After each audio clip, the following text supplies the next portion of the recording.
Muito bem, meus queridos. Estejam assentados, por favor.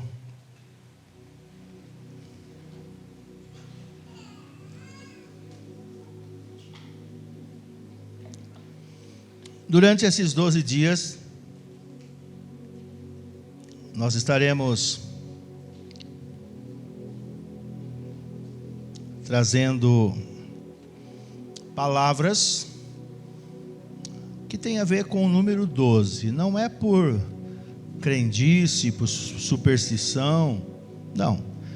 É que os números, vários números, na Bíblia ele tem os seus significados.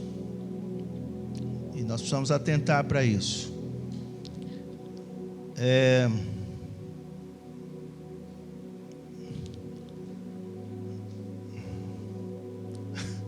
Estou demorando para falar, porque pede para alguém trocar essa água, pelo amor de Deus. Não sei de onde pegaram essa água aqui, mas tá horrível. Não sei se pegaram a torneira, tá cloro puro. Cloro puro. Eu fiquei assim, eu vou tomar esse negócio a mensagem inteira. Cada vez que eu tomar, vai. Muito bem.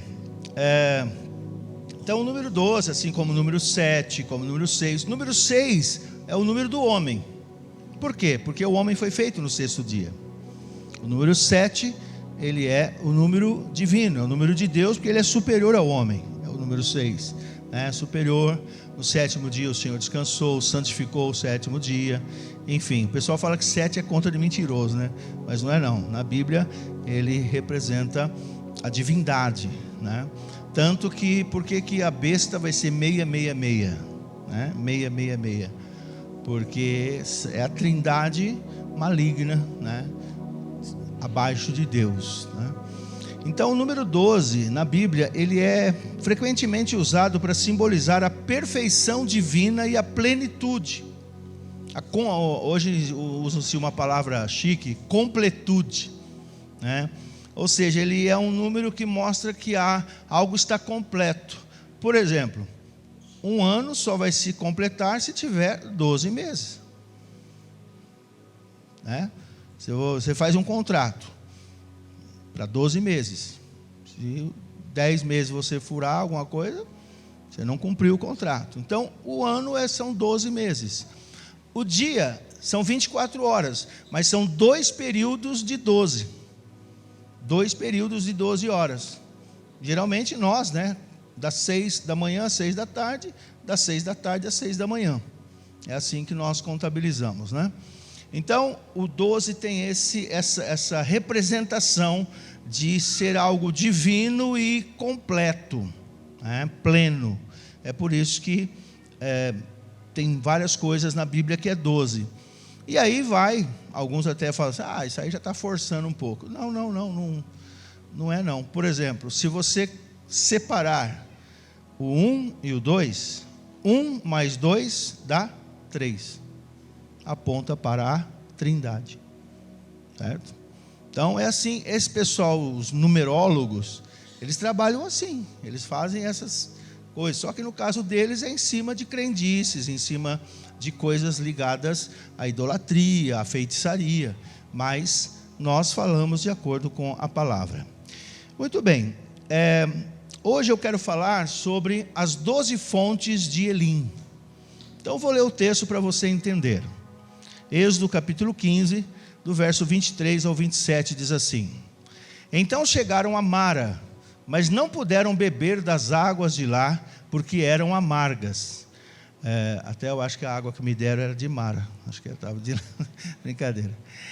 Esta é a razão pela qual o lugar chama-se Mara. E o povo começou a reclamar a Moisés, dizendo: Que beberemos? Moisés clamou ao Senhor, e este lhe indicou um arbusto. Ele o lançou na água, e esta se tornou boa. Em Mara, o Senhor lhes deu leis e ordenanças, e os pôs à prova. dizendo-lhes: se vocês derem atenção ao Senhor, o seu Deus, e fizerem o que Ele aprova, se derem ouvidos aos seus mandamentos e obedecerem a todos os seus decretos, não trarei sobre vocês nenhuma das doenças que eu trouxe sobre os egípcios, pois eu sou o Senhor que os cura. Ou seja, eu sou Jeová Rafá. Depois chegaram a Elim, onde havia 12 fontes de água e 70 palmeiras, e acamparam junto àquelas águas. Ok? Então, qual é o significado para nós disso aqui? Você vai entender aonde eu quero chegar. Primeira coisa que eu gostaria de dizer: nós, queridos, não podemos fazer como as pessoas que não conhecem a Deus, que são verdadeiras pagãs, né?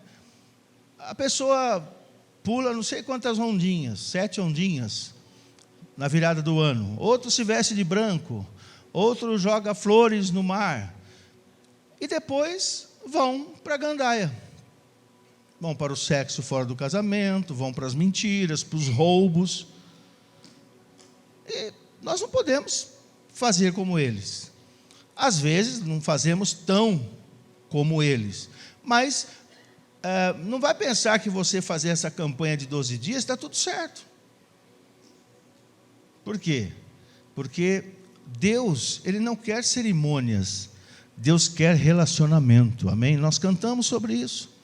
Eu me lembro, eu estava em casa pensando, eu me lembro de um senhor lá em Avaré, que acho que uns 4 anos ele participava com a gente fazia essa campanha lá também.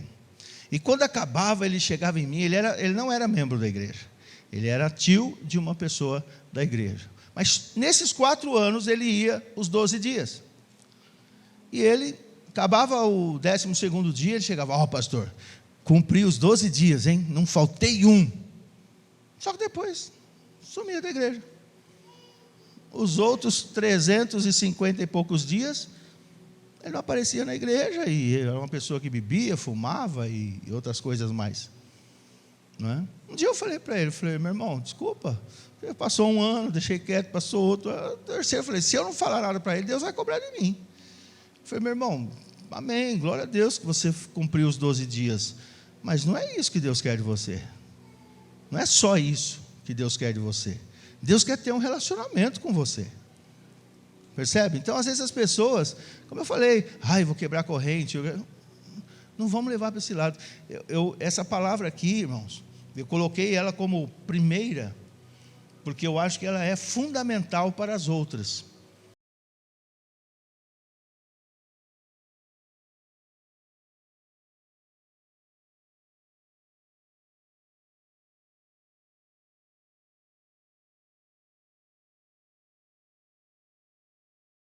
Deserto é uma passagem de uma situação para outra. E deserto é um lugar inóspito, é um lugar que não dá hospitalidade, não é um lugar que é legal de você morar. E o deserto, principalmente lá, ele tem algo que a gente chama, ou a gente quase nem usa, mas é usado aí no meio das pessoas intelectuais: intempéries. Intempéries. O que é intempérie? Vamos dizer assim, tem a ver com temperatura, tem a ver com situações, mas não só temperatura. Talvez você já ouviu essa expressão, as intempéries da vida. Por quê? O deserto é um lugar de intempérie, porque é um calor causticante, sufocante, às vezes mortal, letal. Se a pessoa não tiver um abrigo, se não tiver água, o deserto pode ser letal para ela, pode matá-la. Então, ao mesmo tempo que é um calor sufocante, à noite a temperatura cai drasticamente, quase a 0 ou às vezes abaixo de 0. É assim que o deserto é. Eu já falei em outras oportunidades, teve uma vez um pessoal que foi viajar e alguém não os avisou e não levaram roupa de frio. Nós vamos para lá é quente e tal, né? Nós estamos num país tropical. Aqui verão é verão, inverno é inverno, né? pode ver que esses dias de calor, até a noite está quente. Diminui um pouco em relação ao dia, diminui, mas um pouco. Mas não cai drasticamente. Mas lá não. Lá, é por isso que até o Salmo fala: o sol não te molestará de dia, nem a lua de noite. Porque eles tinham uma crença que a lua fazia aquela mudança na temperatura. O sol era quente e a lua era fria. Então, por isso que diz essa expressão: o sol não te molestará de dia, nem o frio que a lua traz à noite. Certo? Então, o deserto, ele simboliza bem a nossa vida.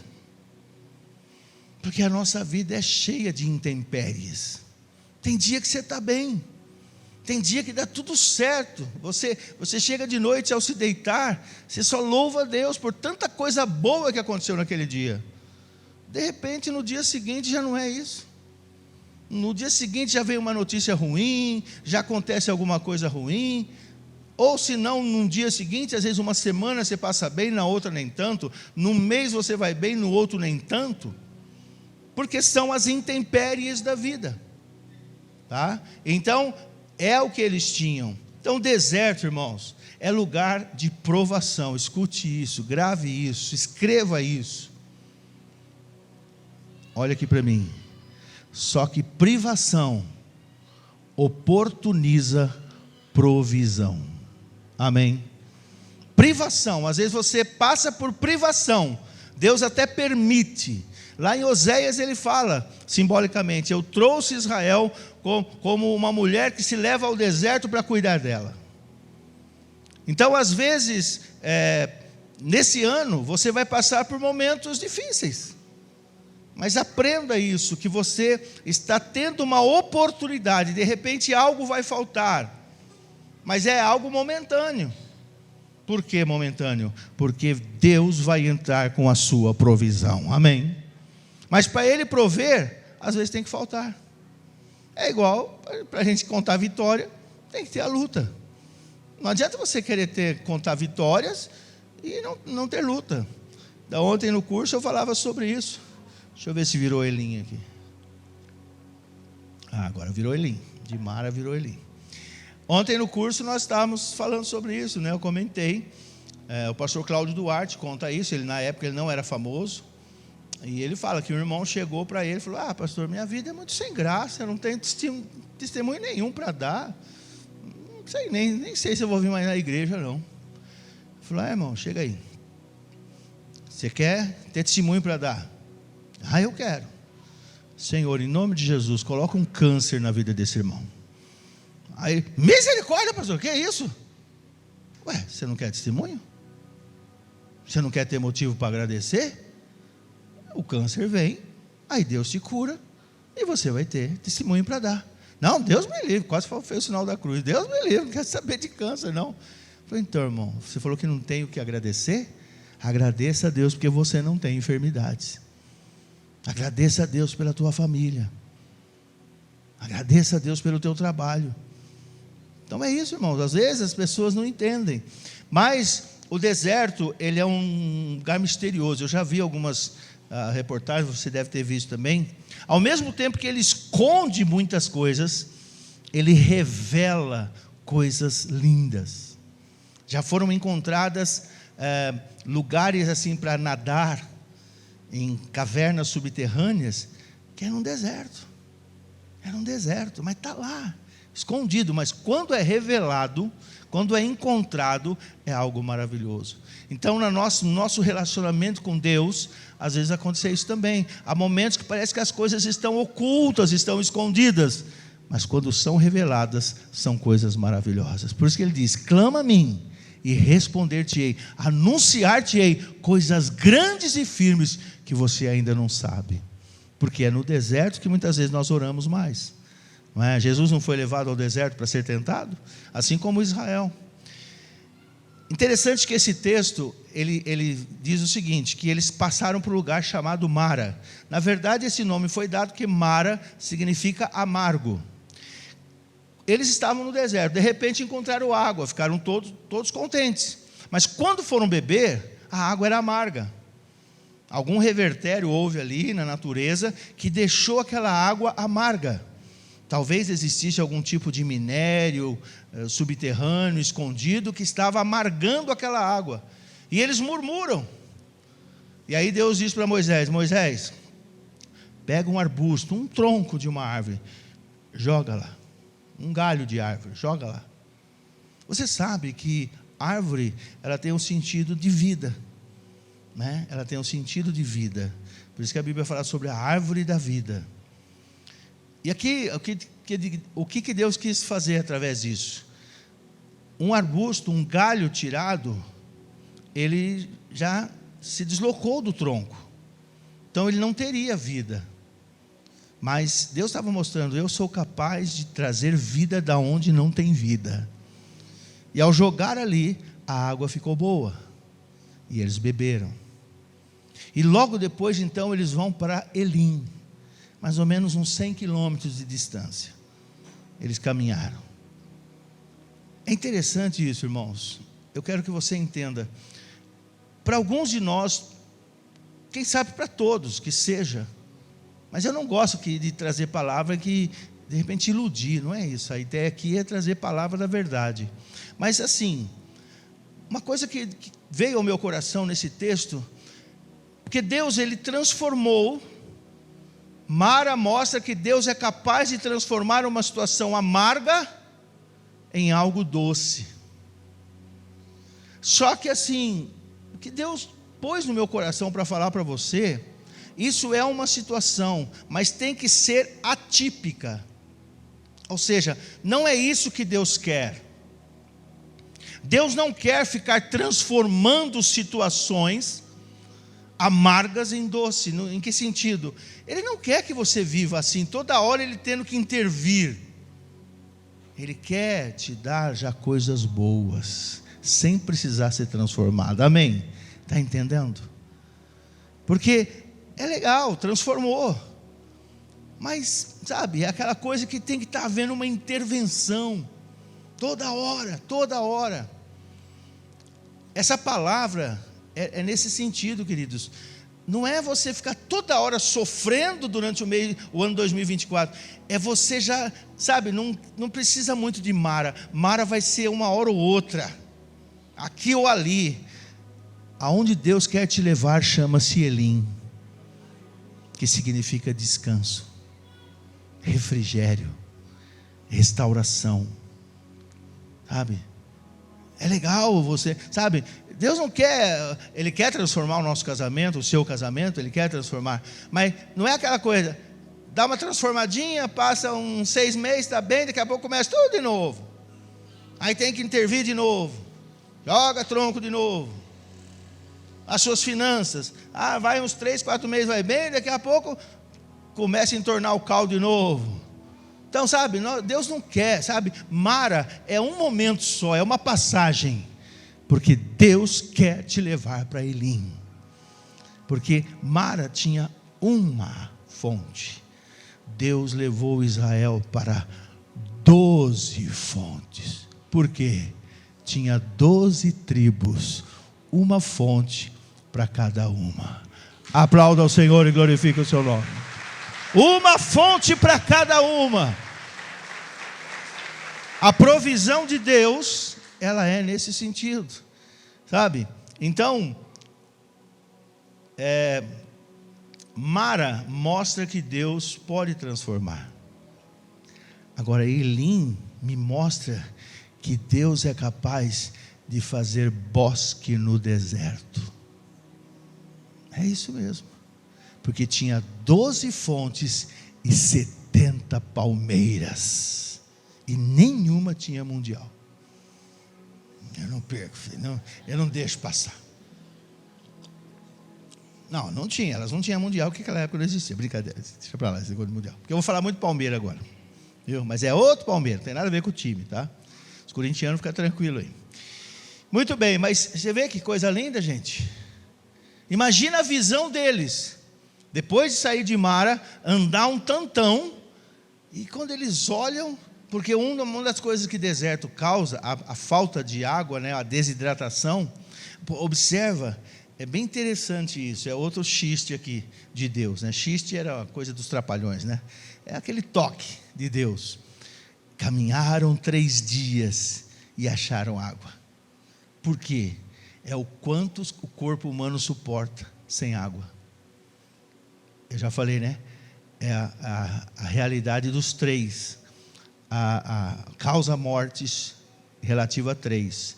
3 minutos sem oxigênio, você morre. 3 minutos sem oxigênio, você morre. 3 dias sem água ou 30 dias sem comida. O corpo humano não suporta. Então, a gente vê muito caso, caminharam 3 dias e acharam água. Por quê? Às vezes você fala assim, mas parece que Deus, Ele vai me dando de conta-gotas. Por que Ele já não dá tudo de uma vez? Porque Deus quer relacionamento. Deus quer relacionamento. Se Ele te der tudo de uma vez, sabe o que você faz? Você abandona Ele, como muitos já fizeram. Então Ele vai te dando aos poucos. Mas tem uma coisa, é garantido. Amém? A provisão de Deus é garantida. Você crê nisso? Aplauda ao Senhor e glorifique o seu nome por isso.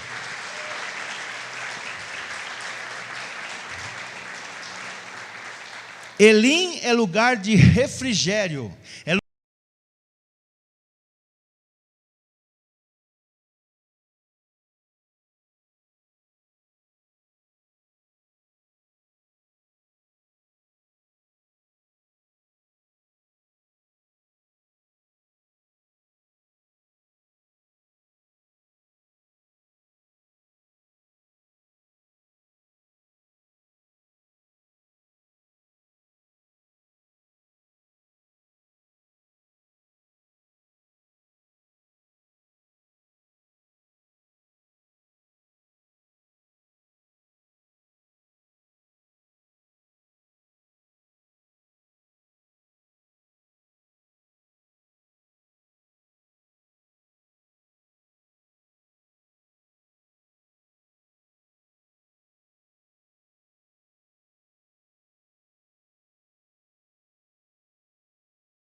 Leite e mel é a tâmara.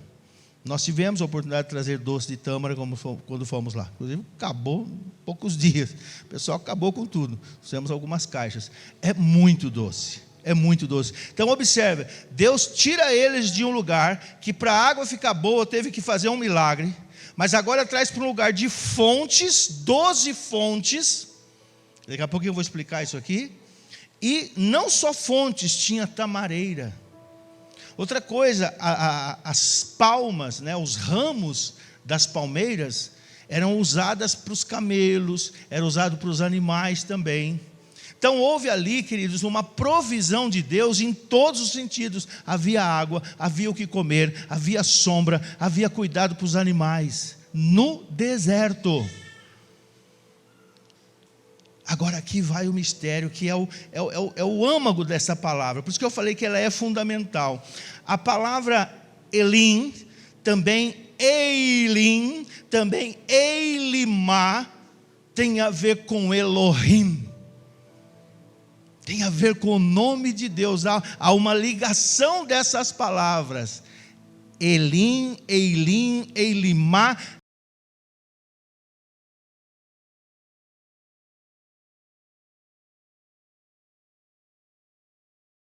Jeru, né? Jerusalém, Jerusalém, habitação da paz, morada da paz. E aqui, Yerushalma, na raiz das palavras.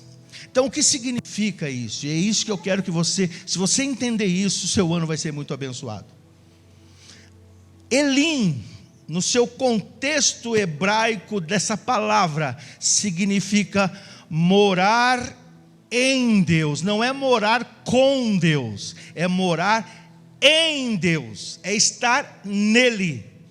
Esse é o significado.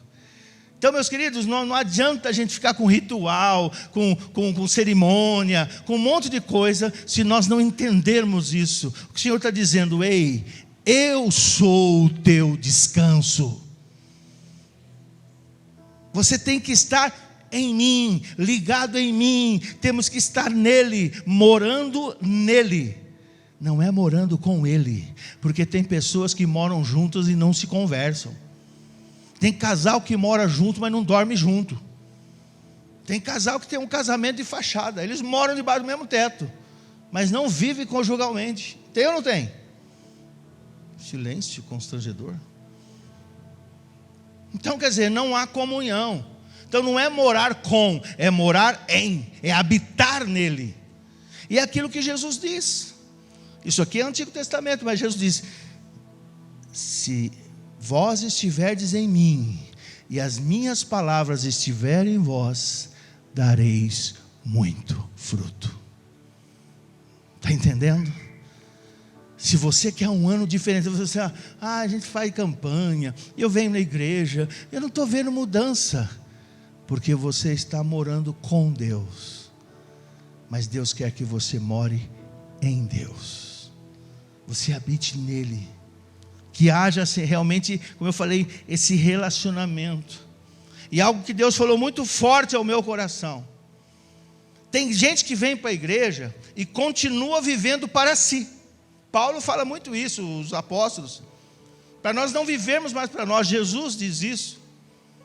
Mas está cheio de gente na igreja vivendo para si ainda. Tem muitos que fazem uma campanha, um monte de igreja faz a campanha dos 12 dias. Agora tem uma geração folgada aí que está fazendo 4. Eu acho que é folgação. Por quê? Porque estão pondo, trimestre. É trimestral a bênção. Cada dia para 3 meses do ano. O pessoal já não quer mais ficar os 12 dias. Porque eu sei, irmãos, é um sacrifício você vir 12 dias direto. Mas você está dando primícias a Deus. Esses 12 dias representando os 12 meses. Você é uma oferta de primícias, independente, não está falando de dinheiro. É você vir na casa de Deus 12 dias seguidos. Eu sei que não é fácil, mas você percebe? Então, a ideia aqui, primeiro, para de viver para você. Sabe, cristianismo não é mais, morreu o eu não tem mais. Agora é nós, igreja, nós, família. É igual casamento, depois que você casa, não tem mais meu dinheiro, meu carro, minha casa, não. É nosso dinheiro, nosso carro, nossa casa.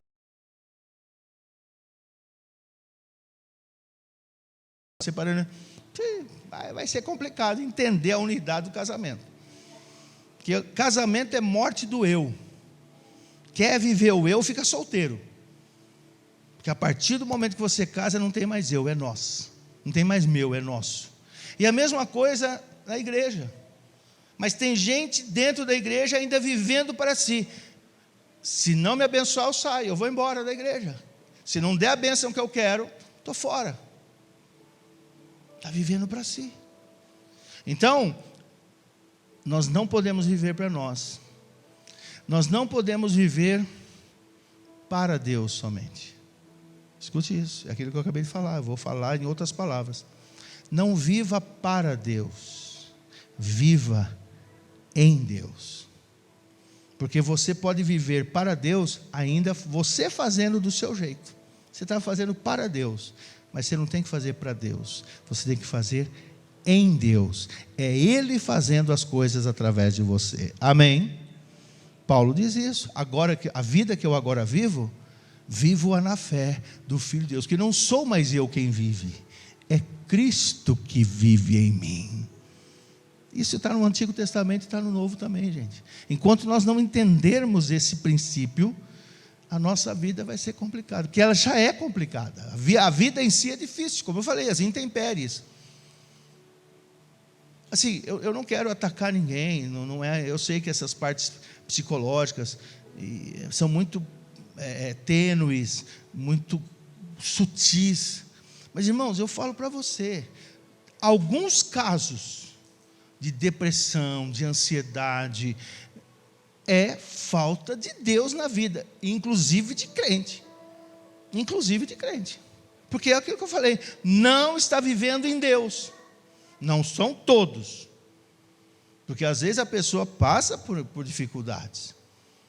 Agora, tem também questões físicas. Antigamente era assim, a pessoa vinha e falava de depressão comigo, ou algum problema psicológico. Primeiro eu cuidava do espiritual e depois eu mandava para médico. Agora não, fala, faz exame. Faz exame. Desculpa aqui usar o exemplo da minha esposa. Demorou para a gente entender. Ela, ainda bem que a gente, graças a Deus, tem um bom relacionamento, mas ela ficava assim, quieta, eu perguntava as coisas, ela respondia com má vontade e tal. Era um momento, sim. Aí ela falava, eu não estou bem. E vai uma coisa, vai outra. Aí a gente aprendeu a lidar com isso, né? Então eu ficava na minha, quando eu percebia, porque eu via. Eu falei, hoje ela não está legal. E fomos ver, ela foi no médico, que é problema hormonal. E ela toma reposição hormonal, pronto, resolveu o problema. O dia que falta o remédio, ela falou, está acabando. Aí eu já corro comprar, mas às vezes acontece um descuido dela, ou meu. Um dia que fica, ela fala, está vendo, estou sem um remédio, já está me dando esse negócio de novo. Porque é físico, irmãos, é físico. É a mesma coisa que a pessoa que tem pressão alta, se não tomar, vai para 22. É físico. Eu tenho diabetes, Deus dete, eu tenho. Se eu não tomar o metformina, ela vai para 200, ou 180. Medi agora, segunda-feira, está 98. Por quê? Tomando remédio certinho.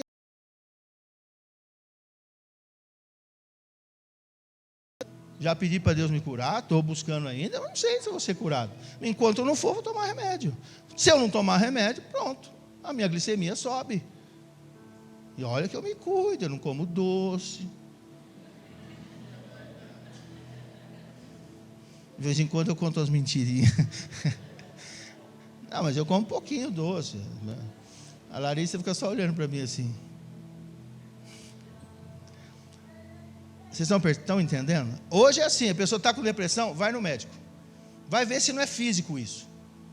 Porque senão a gente fica orando, e faz cura interior, às vezes a pessoa vai ter que abrir coisa lá do passado, e não é emocional. Não é. Geralmente, coitado dos pais que levam a culpa. Meu pai maltratou. Acontece muito, pai maltrata muito mesmo. Sabe? Mas às vezes é coisa física, que um remédio vai resolver. Senão ela tinha que ter ido para o psiquiatra, para o psicólogo, porque dava aqueles picos de humor, não é? Foi ver, é hormonal, faz parte. Você passou dos 45, 50 anos, meu filho, os hormônios, porque nós somos constituídos assim, por hormônios, percebe? Então, hoje eu faço o contrário, primeiro cuida do físico. Não é físico, então vamos ver se é emocional ou se é espiritual. Outra coisa também, não é tudo é demônio não, gente, pelo amor de Deus. Sabe, é um tal de, não, é demônio, porque eu vi, o vulto passa, tem um monte de vulto que passa, gente, passa vulto direto, às vezes é um morcego, às vezes passa morcego, Nosferatus, pode ser o Nosferatus, pode ser, mas pode ser um morcego normal, sabe, eu vejo uns crentes aí que tudo, parece que Deus não age na vida dessas pessoas, é só demônio, toda hora vendo demônio, gente. Cadê o Espírito Santo em nós? Amém? Está entendendo? Existe a batalha espiritual? Lógico que existe. Mas sabe, eu não, né? Pessoal, é o diabo da costa larga. Parece que tudo é o diabo. Nem tudo é o diabo. Entendeu? Uma vez uma irmã falou assim, estou vendo Luizinha, glória a Deus. Que Luizinha, mano? Quando a gente abaixa e sobe, de repente você vê Luizinha. Sabe, é uns negócios assim. Lembra da vigília que eu contei a irmã lá? A glória de Deus. Que nada, era um carro que estava vindo lá na estrada. Mas ela olhava assim e viu aquela luz vindo de longe, assim, foi aumentando. Aí, a glória de Deus. Mano, larga de ser bobo, é o carro que está vindo lá. Então tem hora que é umas coisas que tem nada a ver. Sabe? Agora, é o que eu estou falando para você, escute isso. Agora é sério. Deus falou comigo o seguinte, preste atenção. Olha a sequência, você quer um 2024 de vitória? Elim, no seu quarto. Quando orares, entra no teu quarto. Elim, faz o teu quarto um Elim. Que seja 15 minutos, 20, não sei. Mas Começa no teu quarto. Sua esposa, a esposa quiser orar junto, bem. Se não quer, você ora sozinho. Quer vir junto, vem. Não quer, sozinho. Faz o teu quarto um Elim, que a tua casa vai virar um Elim, porque a nossa casa, escute isso, gente. A nossa casa tem que ser um oásis. Você passa um inferno lá fora. É aguentando o chefe, é aguentando o cliente, é aguentando outro colega de trabalho, é perseguição na empresa, é um querendo puxar o tapete do outro para pegar o cargo, é horrível. Mas quando você chega na tua casa, tem que haver paz.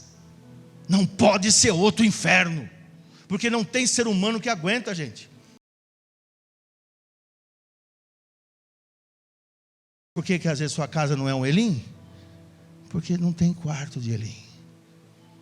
Primeiro lá no teu quarto, você e o teu Deus. E esse refrigério vai passar para casa, vai passar para os filhos. Vai passar para os filhos. E aí, depois do quarto vem a casa, depois da casa vem a igreja. Igreja é outro Elim. Mas quantas vezes você vem para a igreja, uma palavra maravilhosa, um louvor maravilhoso, mas você não consegue, porque a sua cabeça está longe. Você está pensando na briga que vai ter no dia seguinte. Qual vai ser? Ou você está inventando um motivo de briga, ou o cônjuge. O que nós vamos inventar amanhã para brigar? Essa semana foi dinheiro. Amanhã vai ser o carro. Conserto do carro. Não, vai ser sofá. Vamos brigar por causa do sofá. E a vida vai virando um inferno. Está entendendo? Traz Deus para dentro de você e entra em Deus. Eilima, Elohim, Yerushalma. Eu vou morar em Deus. Amém? Você crê nisso? Recebe isso? Então aplauda ao Senhor e glorifique o seu nome por isso.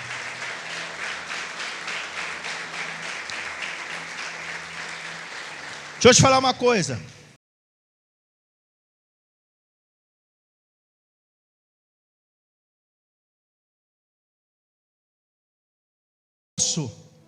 Deus é fonte.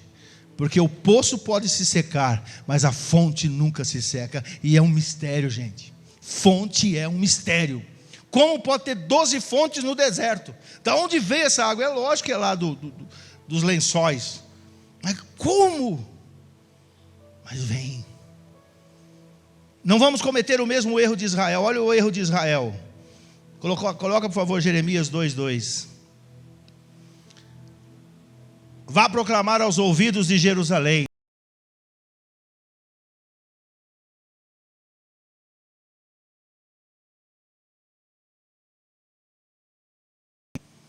Deus está, através de Jeremias, repreendendo Israel. Olha, vocês andavam comigo no deserto.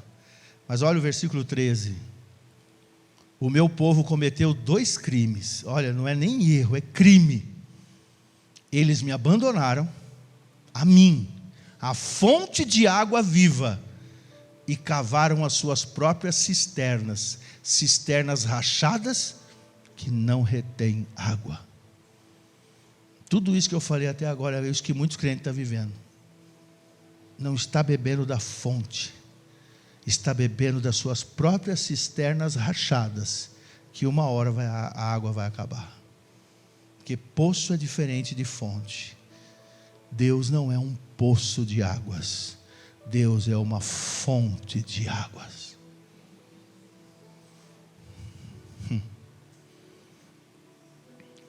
A grande verdade que eu quero dizer para você, 1 Coríntios 15:19. Já vamos orar. Escute isso. Olha isso. Não era isso que eu queria ouvir, pastor. Eu quero que o senhor ore e Deus me abençoe. É isso que eu quero. Eu quero a bênção da saúde, eu quero a bênção no trabalho, eu quero a bênção no meu casamento, eu quero bênção. Não quero saber dessas conversas de morar em Deus e viver em Deus.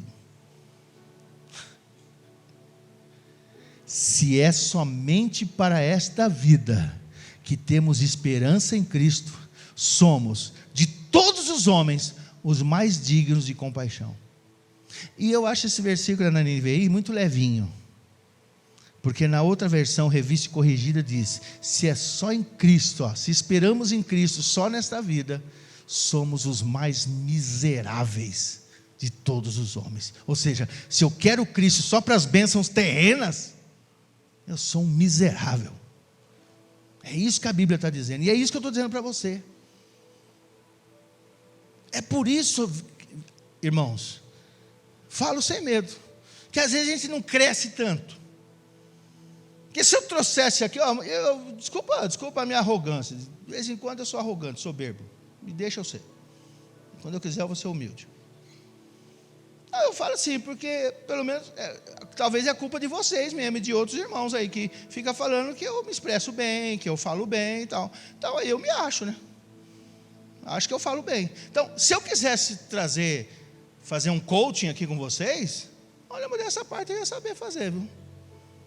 Eu ia saber fazer. Palavra motivacional só. Vocês saem daqui tudo empolgados, né? Eu estou trazendo palavra motivacional, mas não aquela motivacional que, sabe, humanista, que só pensa nas coisas. Motivacional para você, espiritual. More em Deus, traga Deus para a sua vida e entre em Deus, porque se você esperar em Cristo só para essas coisas aqui, você é o mais miserável de todos os homens. Eu quero as bênçãos materiais, mas não quero somente as bênçãos. Olha o segredo. Olha o segredo de tudo que eu estou falando. E eu estou dizendo aqui para você, você vai ter um ano 2024 de vitória, amém? Amém? Mas o que eu acabei de falar no começo, não existe vitória sem luta. Se ao mesmo tempo que eu estou dizendo para você que você vai ter um ano de vitória, eu estou dizendo que você vai ter lutas também. Porque quando vier a luta, alguém fala assim: mas o pastor falou que ia ter vitória. Mas não tem vitória sem luta. Pastor, então eu não quero vitória não. Então vai ter derrota. Mas deixa eu contar um segredinho para você, que João conta para nós. É um segredinho. João 7,38. Quem crer em mim, como diz a Escritura, aleluia, do seu interior fluirão rios de água viva. Essa é a diferença do nosso deserto. Eles tinham que ir atrás de fontes externas. A nossa fonte está dentro de nós. Aplauda ao Senhor e glorifique o seu nome. Está dentro de nós.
Baterão palmas.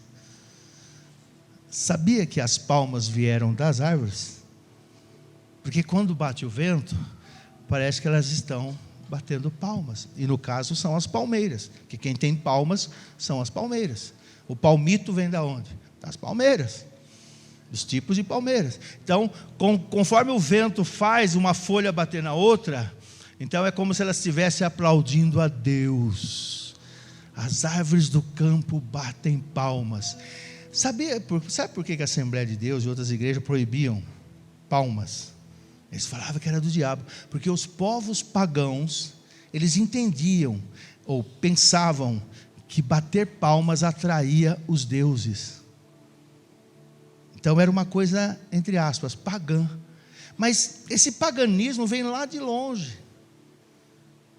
Há vários provérbios que falam das árvores batendo palmas. Então, se eles usavam, ora, um pagão também se prostra diante de uma árvore, de uma madeira, de um pedaço de ferro. Agora, por isso eu não vou me prostrar? Agora, porque um pagão batia palma chamando os deuses, eu não posso bater palma chamando a presença do meu Deus? Eu não posso aplaudir o meu Deus? Entenderam o X ou ainda não entenderam? O que está esperando o quê? Eu não posso aplaudir o meu Deus? Eu não posso aplaudir o meu Deus? Não só posso aplaudir o meu Deus, como devo. Olha o que diz o Salmo 47:1.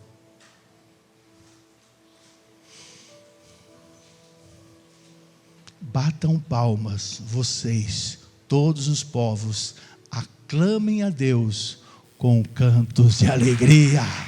Batam palmas para Ele, chama a presença dEle.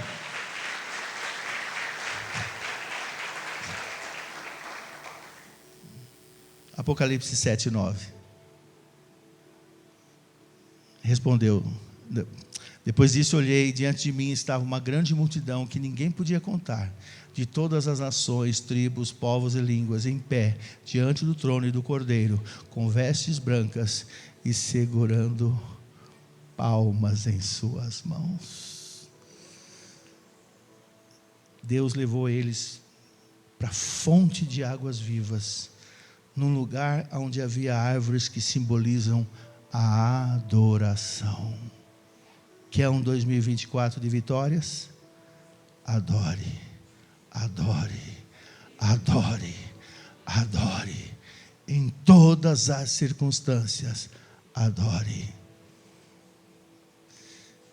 E agora sim, porque se você aprender isso, você vai ter um descanso espiritual, emocional e físico.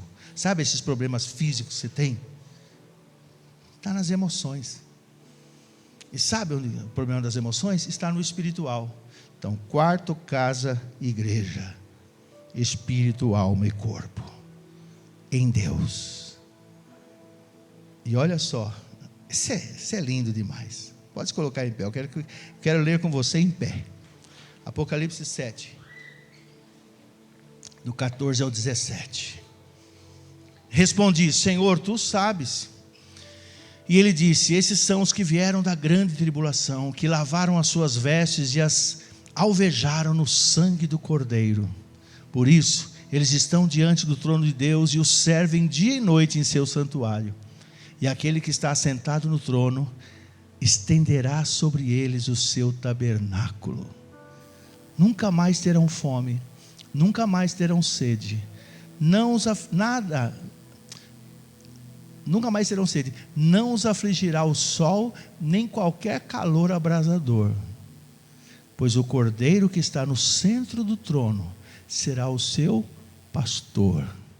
Ele os guiará às fontes de água viva. E Deus enxugará dos seus olhos toda lágrima. Até no céu vai ter fonte de água viva. Mas é só para os vencedores. Então nós vamos cantar aqui o nosso coração, que é a presença de Deus. Amém? Você entendeu o xiste, o recado? Nós vamos orar então, mas vamos cantar primeiro.